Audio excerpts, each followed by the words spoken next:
Во оваа емисија на Агенда 35 го отвораме поглавието 31 – надворешна безбедносна и одбранбена политика.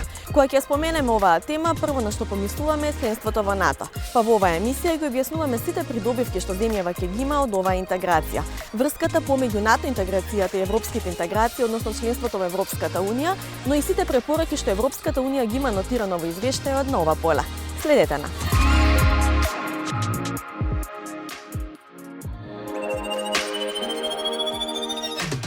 Во Агенда 35 ќе гледате зошто и колку е важно членството во НАТО и за европските интеграции.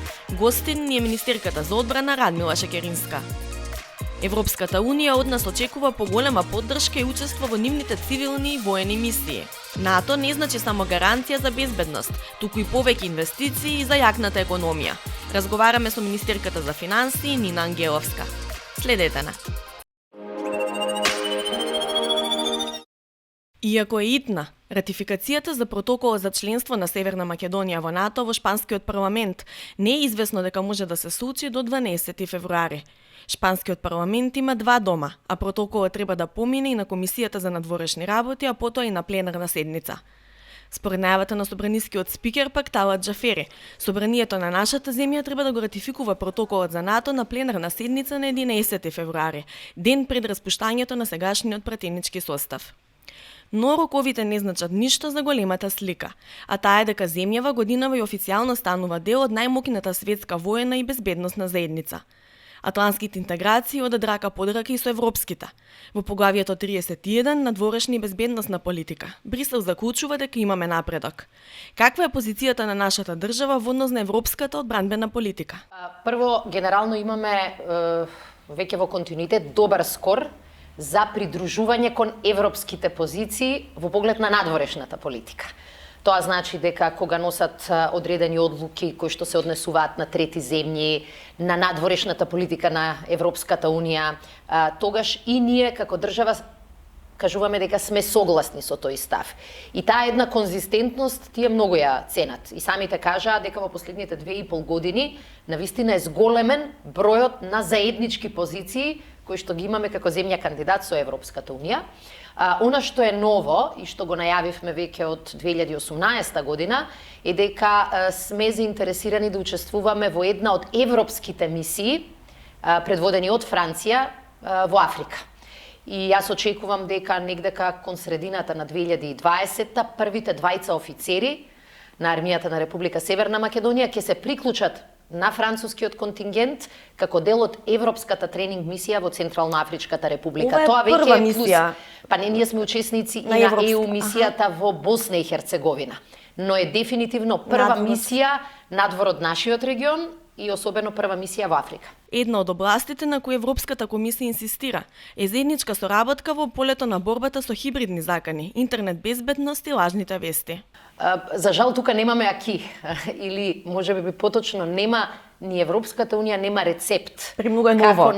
Како да се справи со лажните вести. Од една страна никој, ниту во Европска унија, ниту пак кај нас, сака да се игра со една многу тешко стекната придобивка, тоа се слободни медиуми, слободна мисла. Но факт е дека лажните вести се практично инструмент со кој некои структури, некои луѓе, некои партии сакаат да ја уништат слободната мисла. Нам ни требаше толку време да вратиме и во медиумите дебатата, да ја вратиме слободата и чувството на сила кај новинарите и кај медиумите и дефинитивно не сакаме да правиме чекор назад. Но факт е, и тука граѓаните мислам дека веќе станаа свесни, дека имате буквално една машинерија која е платена, подплатена, преплатена, не знам, само да создава страф, да создава недоумици и да генерира лажни вести кои што не тераат да го изгубиме фокусот.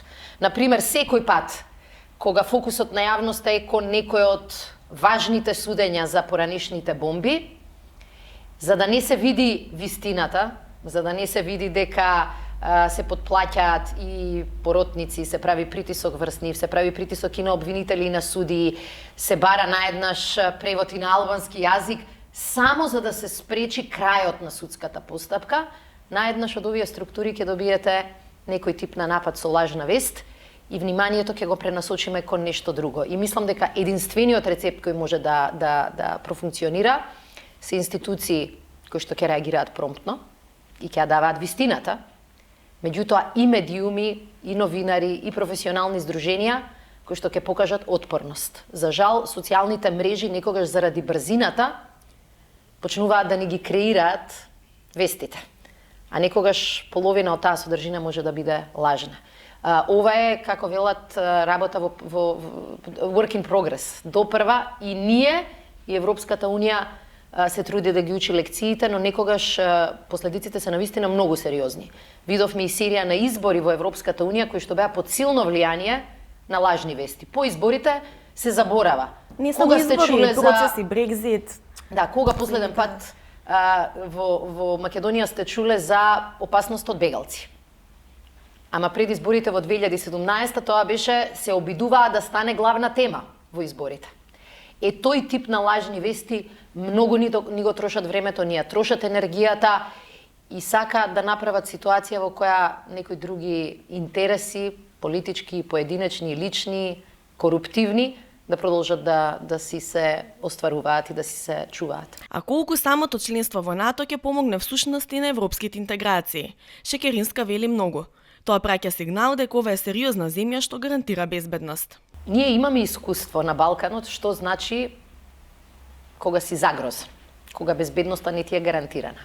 И затоа кога се случи последниот особено чекор на лондонскиот самит, кога видовме дека сме де факто дел од најмоćната воено-политичка алијанса, се разбира немаше еуфорија, затоа што ние не сме влада која создава еуфории, но дури и кај најголемите скептици, мислам дека се почувствува едно здивнување. Дека оваа наша држава не мора веќе да се секира дали ќе ја биде или не, дали ќе ја има или не. Членството во НАТО е еден од рецептите за безбедност, за сигурност, но безбедност и сигурност кои носат и економски раст. Без НАТО странските и домашните инвеститори се плашат. Без НАТО економскиот раст стагнира. Погледнете само ако видите во овие 2 години колку се засили македонската берза, ќе видите кој е бенефитот на НАТО. 4 пати зголемени странски инвестиции, пораст кај туристите, пораст на берзата, затоа што луѓето велат веќе знаеме дека работите се предвидливи. Колективната одбрана, сите за еден за сите, која треба за жал допрва да ја вградиме во законот за одбрана, кој што се гласа со двотретинско мнозинство, а опозицијата го блокира, е најголемата сила која Северна Македонија може да ја добие. Практично ние нема да се подпираме само на нашите воени и полициски сили, туку дека ќе имаме заштитата на чадорот на НАТО. И мислам дека навистина можеме да си признаеме и можеме да си се пофалиме дека после 3 децении напор и работа и труд и грижа успеавме ова да биде нашиот генерацијски успех. НАТО и ЕУ не се исти траки, но во многу прашања се паралелни траки. Секој успех со членството во НАТО ви одреден плюс во Европската Унија.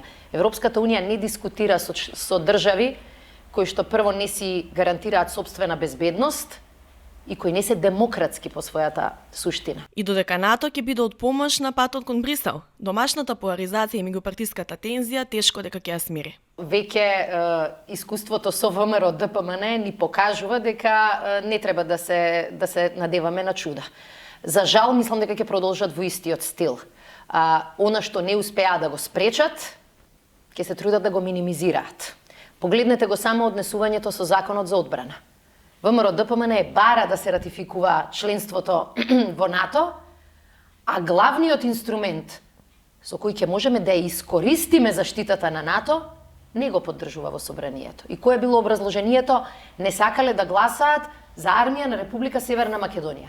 Пред само 5-6 дена гласаа за закон за служба во армијата со кој прифатија ова да биде армија на нашата држава, на Република Северна Македонија. Сето тоа се лаги, но за жал ова се скапи лаги. Го нарушуваат имиџот на државата и во странство и ја подкопуваат довербата на нашите граѓани дека излеговме од една криза и мора да тргнеме напред. Членството наше во НАТО нема да биде решение за секој наш проблем. Ако имате неодговорни политичари, неодговорна опозиција, ни НАТО, ни Свети НАТО не може да ве спаси од тоа. Но членството во НАТО ние покажавме прво дека има многу силно влијание врз економијата, 60.000 нови работни места, покачени плати, 4 пати поголеми странски инвестиции. Но дека исто така многу влијае и на нашите безбедносни, особено армиски структури. Ние со помош на членството во НАТО успеавме да собереме аргументи за да 2 пати поред ги зголемуваме платите на припадниците на армијата. Успеавме да најдеме и буџет, и пари, и поддршка, за да секој припадник на армијата веќе од март добива дополнителни 7.000 денари. Пазете, на припадниците кои пред 2 години земале 20.000 денари плата, приходите од март ќе им бидат над 30.000 денари. Тоа ви се уште 6 плати дополнителни во текот на годината. Нема да добиваат 12, 18 плати. Вложивме и набавивме прв пат после 16 години инженериски машини во армијата. Со договорот со Соединетите Американски држави обезбедивме само минатата година 33 оклопни возила. Инвестираме во обука заедно со американците и со британците и тоа е веќе еден нов систем кој функционира подобро и за припадниците на армијата, ама функционира подобро и за државата. И ако сме паметни, овој генерацијски успех ќе го искористиме за да го прошириме, да ги видиме истите резултати и во план на ЕУ, и на план на економија, и на план на темите кои што со право стануваат топ теми од типот загадување, од типот квалитетно образование или здравство. Да учиме од нашите добри искуства. НАТО е наше добро искуство и наместо да се трудат да го минимизираат или да го рушат, минимум државничка свест ни треба, за да тоа добро искуство го искористиме и на други теми.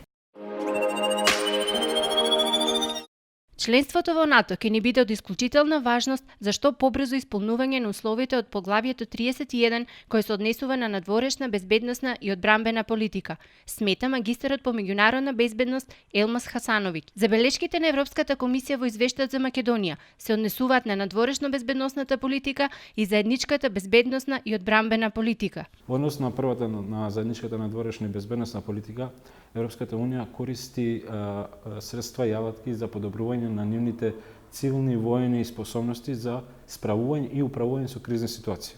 Од тука една од забелешките е тоа што ние имаме слабо учество во тие цивилните воените мисии на Европската унија за разлика од некои други земји од регионот. Мислам дека со пристапувањето во НАТО, со зголемувањето на воениот буџет, ние ќе бидеме по-спремни да се сносиме со повеќе мисии, кои што истовремено ќе бидат мисии на НАТО и мисии на ЕУ, но и мисии кои што се заеднички интерес.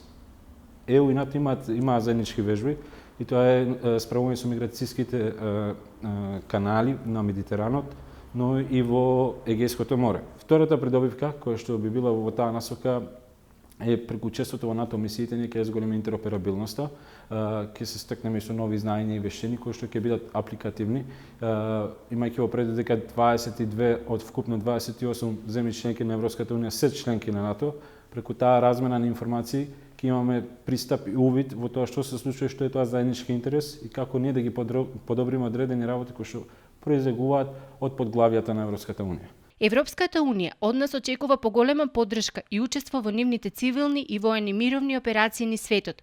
Годинава, Македонија ќе биде дел од мисијата на Европската унија во Централната Африканска република.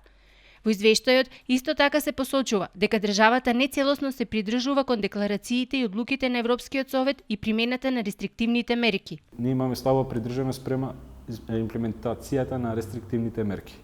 Например, ние се придржавме кон осудата за незаконското анексирање на Крим од Русија, но ние не се придруживме кон имплементација на рестриктивните мерки. Значи тоа е една од забелешките, иако формалните услови ние веќе ги исполнивме. Во 2011 година беше изгласан законот за меѓународни рестриктивни мерки, во 2012 беше формирано тело за следење, координација и имплементација на тие рестриктивни мерки. Има датабаза, регистри кои што се чуваат во Министерството за надворешни работи и своји подрегистри во другите институции. Како тоа тече? Во 2017 беше усвоен нов закон за рестриктивни мерки. Значи тоа е сето тоа во функција, но само е потребно наше поголемо придржување кон тие рестриктивни мерки кои што се одлуки на Советот на Европа. Во едно од работите кои што во регионот ги имаат направено преднечат Албанија и Црна Гора, до сега те имаат 100% учинок во придржувањето на тие рестриктивни мерки и во последниот период ние бележиме пораст. Доколку го погледнеме графиконот од 2013 до 2015 година имаме тренд на опаѓање на усогласеноста на нашата надворешна политика со заедничката надворешна и безбедносна политика на Европската унија и од 2015 наваму бележиме пораст во таа насока. Втората забелешка во поглавието 31 се однесува на членството во некои аранжмани за контрола и непролиферација на мало и лесно оружје, односно исполнување на критериумите за приклучување на ВАСЕНАР аранжманот. Затоа сметам во наредниот период нашата држава треба да се фокусира повеќе на исполнување на тие устови и што поскоро членство во ВАСЕНАР аранжманот, бидејќи оттука ќе се зголеми контролата, следењето, достапот и побарувачката за малото и лесно оружје, за непролиферацијата на оружјата за масовно уништување.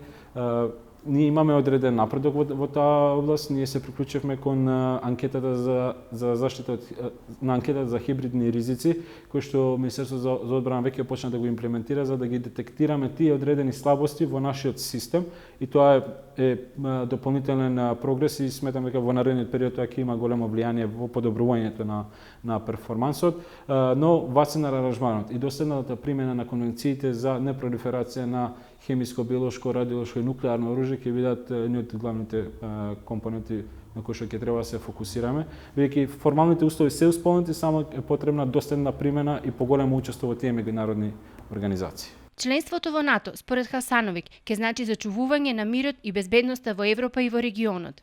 Најпрвен со членството во НАТО ние ќе го заокружиме тоа јужно крило во овој регион и ќе бидеме фактор за стабилност и односно пример за мирно разрешувањето на тие конфликти. Тоа е една од тие вредностите кои што ние ќе можеме да ги споделиме со другите. Со влегувањето на Македонија во НАТО, државата ќе биде поблиску до имплементација на вредностите на Европската унија, а тоа се зачувување на демократијата, заштита на човековите права и на правниот поредок и владење на правото. Системот за колективна безбедност НАТО е сигурносен чадор за инвеститорите и иако економскиот просперитет на земјите не е примарна грижа на Северноатланската алијанса, сепак искуствата на членките пред нас покажуваат бројни економски придобивки по пристапувањето во НАТО, вели министерката за финансии Нина Ангеловска. Споредбите со земјите што пред нас станаа членки на НАТО, според податоците на Министерството за финансии, се охрабрувачки за забрзување на економскиот раст. Имаме значаен раст на бруто домашниот производ, кој што секако тука влијае на алијансата во основата е, значи, кога гледаме бруто домашниот производ, да, мислам дека не се лажам дека околу 2% поени има зголемување 5 години пред и по пристапувањето, меѓутоа се работи за широко базиран раст кај сите економски параметри кои што секако влијаат и придонесуваат за да целокупно економијата расте со забрзано темпо.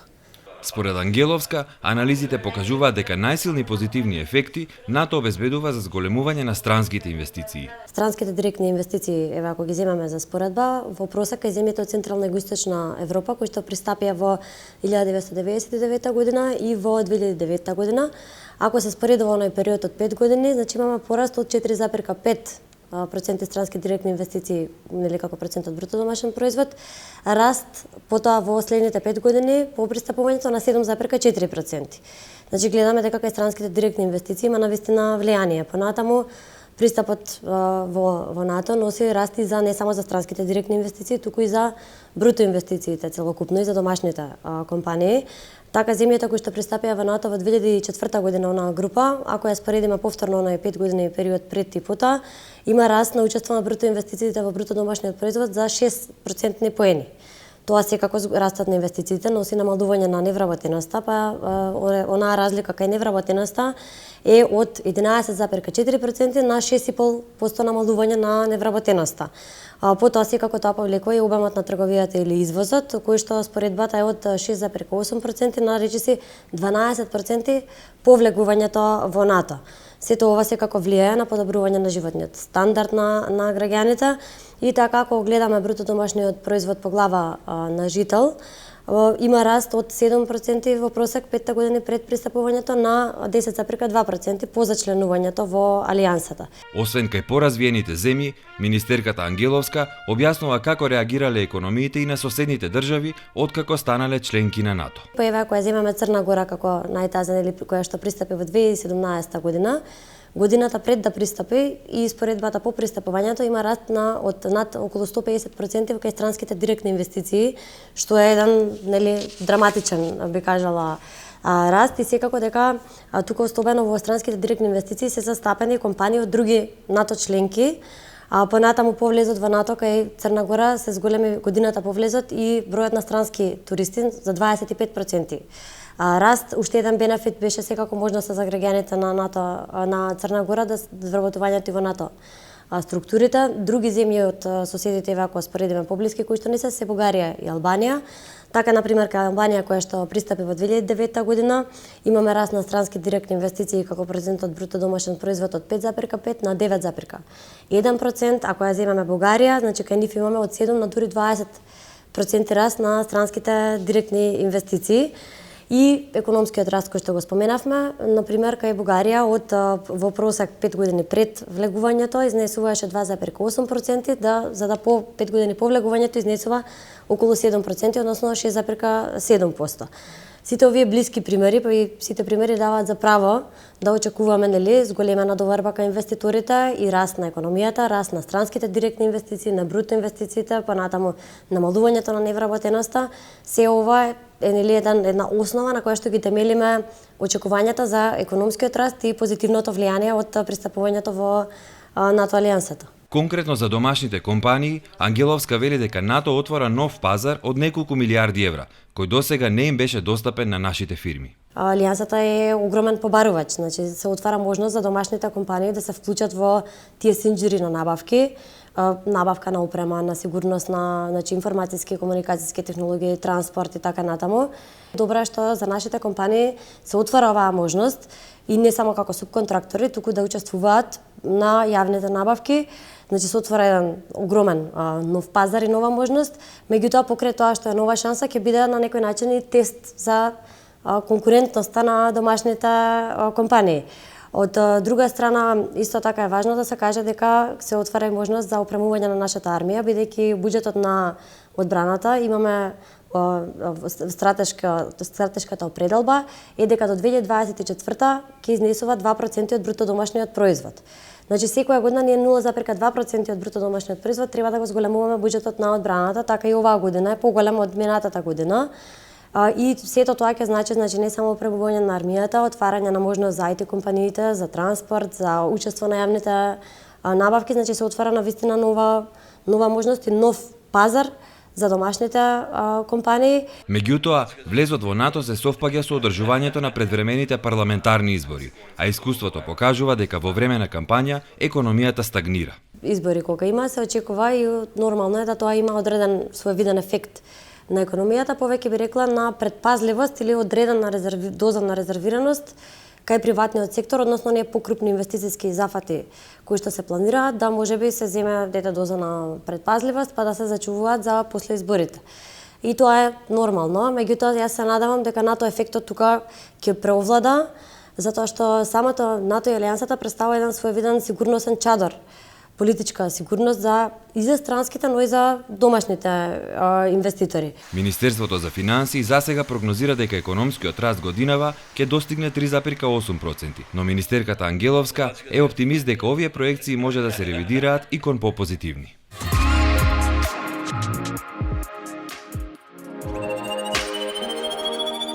Во Агенда 35 следува вести од Европа, паметни проекти, храна од печатач, преку 3D технологија. Со поддршка на Европравда, тело за судска соработка на Европската Унија во областа на кривичното право, Државите членки на ЕУ минатата година се справиле со недозволена трговија со дрога во вредност од над 2,8 милиарди евра, покажуваат првичните податоци за оперативните достигнувања на оваа институција, презентирани минатата недела, а пред објавувањето на целосните резултати за 2019 година напролет. Според објавените податоци, замрзнати се и приближно 2 милиарди евра криминални средства и запленети се над 1000 парчиња оружје, мобилни телефони, преносни компјутери и автомобили. 2686 осомничени лица биле уапсени или предадени на други држави членки преку денови акција, координативни состановци и друга судска поддршка обезбедена од Европравда. Преку националните бироа на Европравда минатата година биле поддржани или координирани вкупно 7804 случаи, што е пораз за 17%, од кои скоро половина биле новоотворени случаи. Бројката е повеќе од двојна од бројот на случаи на кои се работело во 2014 година, односно 3401 случаи. Инаку нашата држава има подпишано договор за соработка со ова тело на Европската Унија уште од 2008 година, а првиот обвинител за врски стапи на должност кон крајот на 2018 година. Резолуција која се однесува на повеќе предизвици кои произлегуваат од се поголемиот развој на вештачката интелигенција и технологиите за автоматизирано донесување на одлуки, а со која се бара сет на права за заштита на потрошувачите, беше одобрена минатата недела од страна на европратениците, членови на Комитетот за внатрешен пазар и заштита на потрошувачите при Европскиот парламент. Според резолуцијата на комитетот, кога потрошувачите користат систем за автоматизирано донесување на одлуки, тие треба соодветно да бидат информирани како тој функционира, како да се контактира лицето со овластување за донесување одлуки и како одлуките на системот може да бидат проверени и поправени. Европратениците истакнуваат дека луѓе секогаш мора да бидат на крајот одговорни за донесените одлуки, како и да ги поништат одлуките, кои се превземаат преку процесите на автоматизирано донесување на одлуки, особено во релација со медицински, правни и сметководствени професии, како и во банкарскиот сектор. Повикуваат и за воспоставување на шема за проценка на ризикот од вештачката интелигенција и автоматизираното донесување на одлуки, како и за заеднички пристап на ЕУ за да се помогне обезбедувањето на придобивките од овие процеси и ублажување на ризиците од нив. Фалсификувањето на евробанкнотите и во втората половина на 2019 година останува на ниско ниво, соопштуваат од Европската централна банка. Според банката, во периодот од оптек се повлечени вкупно 308.000 фалсификувани евробанкноти, што е 22,7% повеќе од првата половина на 2019 година, односно 17,6% повеќе отколку во втората половина на 2018 година. Сепак, веројатноста да се дојде во контакт со фалсификувани банкноти е минимална, затоа што нивниот број е многу мал во споредба со бројот на автентични банкноти во оптек, кој изнесува повеќе од 24 милиарди евробанкноти. Инаку во втората половина на 2019 година помеѓу фалсификуваните евробанкноти и понатамо најмногу има банкноти од 20 и 50 евра, и тоа повеќе од 70%. Најголем дел од фалсификуваните банкноти, односно 94%, се откриени во државите на еврозоната, односно држави членки на Европската Унија, кај кои еврото е воведено како основна валута. Потоа 3% во држави членки на ЕУ кои се надвор од еврозоната и 0,6% во други држави од светот. Од Европската централна банка информираат и за забележителен раст на бројот на повлечени од оптек фалсификувани банкноти со лош квалитет, што е причина за нивно лесно откривање поради многу лоша имитација на заштитните ознаки. Како се зголемува бројот на население во светот, така постои итна потреба од одржлива, безбедна и здрава храна. Дополнително, потрошувачите бараат нивната храна да биде со што повеќе хранливи материи, персонализирана и да знаат што содржи. Во таа насока, користејќи ги можностите на 3D печатачите, една иновативна компанија од Холандија има развиено 3D печатач за печатење на храна. Имено 3D печатачот на оваа компанија печати елементи за декорирање разни јадења или пак целосни оброци, храна која добро изгледа и е вкусна и која содржи свежи хранливи состојки. Свежите состојки на зеленчук, овошје, но исто така тестенини, месо и риба, најпрво треба да бидат приготвени и доведени до форма на пире, кој се става во специјална туба која се поставува на 3D печатачот. Потоа со печатачот може лесно да се отпечатат креативни и иновативни форми, како и форми на домат, морков, риба, октопод и така натаму, со најразлични вкусови.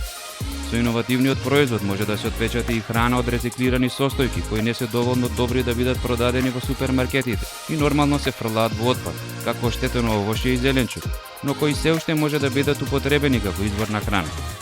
Може да се отпечатат и интересни елементи и форми кои вообичаено е невозможно да се направат со рака, со материјали кои нормално се тешки за употреба, како на пример чоколадата. Со помош на оваа иновативна технологија може да се создаваат нови и уникатни искуства, да се експериментира со традиционалните локални состојки и да се сервираат истите во форми кои порано не биле возможни. Овој преносен иновативен печатач по димензија е мал и за само 30 секунди може да се стави во функција, а се употребува во ресторани, но и во болници за печатење на храна со соодветни состојки за пациенти.